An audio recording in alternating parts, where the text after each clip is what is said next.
I just now realized that I pretty much mispronounced Klaus this entire video, so I know you guys are going to already read me in the comments. Probably too late for that, but it is pronounced Klaus. Alright, and welcome back, guys. And now that Mauer Der TOTEN is finally out, the most common question I have got is how do you build claws and how do you get the arms for claws to be able to upgrade them? In this video, we're going to show you the quickest way to get in game, do everything you need, and get all three parts to make claws and be able to use them in the map. And now that we're loaded in game, the very first thing you want to do is obviously turn on power and open Pack-a-Punch. If you don't know how to do it on this map, it's very simple. Just follow the waypoints. It will walk you through everything you need to do with very little effort. All right, here we go. Now that you got power on, you want to go ahead, do the little Pack-a-Punch ritual real quick. That way we can go ahead and put dead wire on the E tool. So once you activate the Pack-a-Punch machine, if you've done this before, you know, he's going to activate all these zombies. All you got to do, kill him real quick and you'll be able to use the machine. And while we're here at the Pack-a-Punch machine, you want to go ahead and put brain rot on the weapon that you have. Whatever weapon you spawned in with will work. You just need to make sure you have the brain rot ammo mod. We're going to need that in a future step.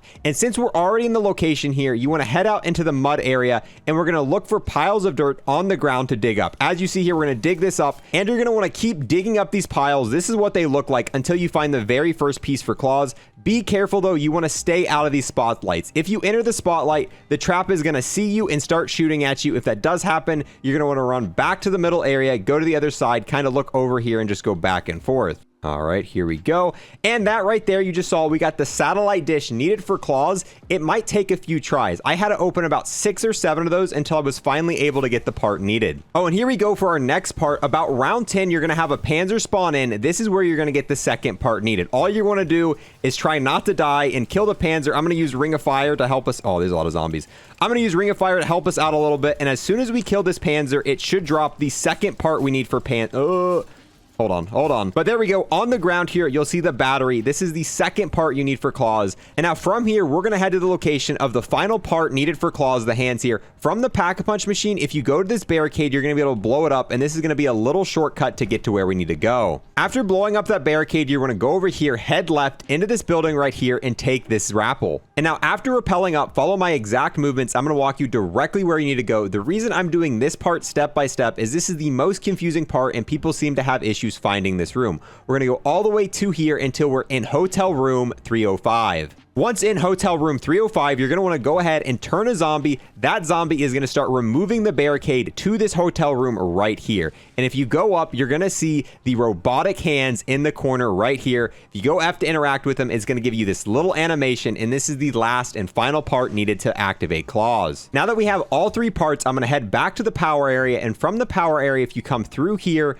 walk through the left, we're going to find the safe house. And in the safe house is where you can go ahead, add all the parts. And after adding all of the parts, Klaus will then begin to get out of his chair and you'll be able to use them as a special grenade. I just now realized that I pretty much mispronounced Klaus this entire video, so I know you guys are going to already read me in the comments. Probably too late for that. And once you activate Klaus, he's going to replace your special slot. If you look down where stun grenades or anything like that would be, we now have this little remote, and if we press our stun grenade activation button, you're going to see that it's going to kind of direct Klaus and show you where he wants to go.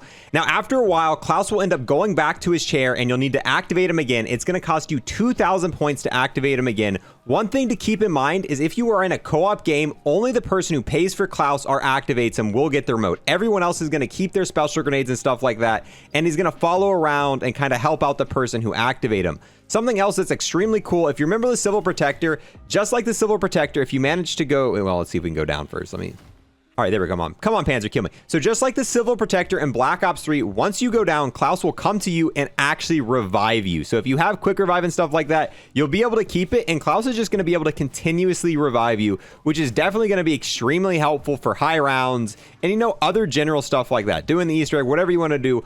Overall, I'm really glad they added Klaus into the game. I think he is a definitely welcome change in this map, and I think it's going to add a lot of personality to this map. All the Klaus voice lines are hilarious, and he definitely kind of adds the personalities that characters used to give us in older Call of Duty games. But with that, boys, we're going to go ahead and wrap up this video. How do you guys personally feel about Klaus? Do you think he's a good addition to this game, and are you going to use him often? We're going to have a ton more Mauer Der TOTEN guides and kind of tips and tricks on this channel here, so make sure you sub if you want to see more of that. Thank you guys for watching this video, and especially thanks for watching all the way to the end. I will see you guys next time.